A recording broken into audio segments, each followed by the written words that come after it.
তারপরে উনি মুখ্যমন্ত্রী হলেন, বলেন মমতা কখনো আত্মসমালোচনা করেন না। লোকের তো এই অভিযোগ। রামপুরহাটে একটা দুর্ঘটনা ঘটলো, রামপুরহাটে চলে গেলেন, এদিকে একটা 14 বছরের মেয়ে হাঁসখালিতে, তাকে তখনকার যারা পঞ্চায়েতের তাদের জন্য সে মেয়েটির মৃত্যু ঘটলো, অস্বাভাবিকভাবে ডেথ সার্টিফিকেট ছাড়া পুড়িয়ে দেওয়া হলো।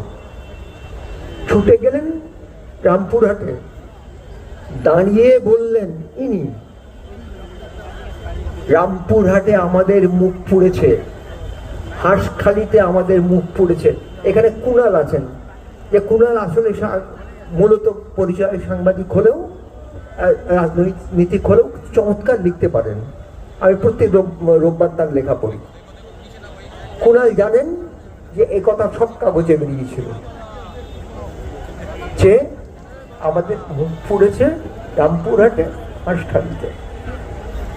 হাঁসখালিতে যারা এই কাজ করেছিল সেই 14 বছরের বেশ কিশোরীটির জন্য, সম্প্রতি তাদের মধ্যে 6 জনের শাস্তি বিধান হয়ে জেল হয়েছে। কার জন্য হয়েছে?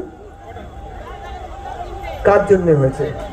এই মানুষটা স্বীকার করেনি আমার সরকারের আমলে।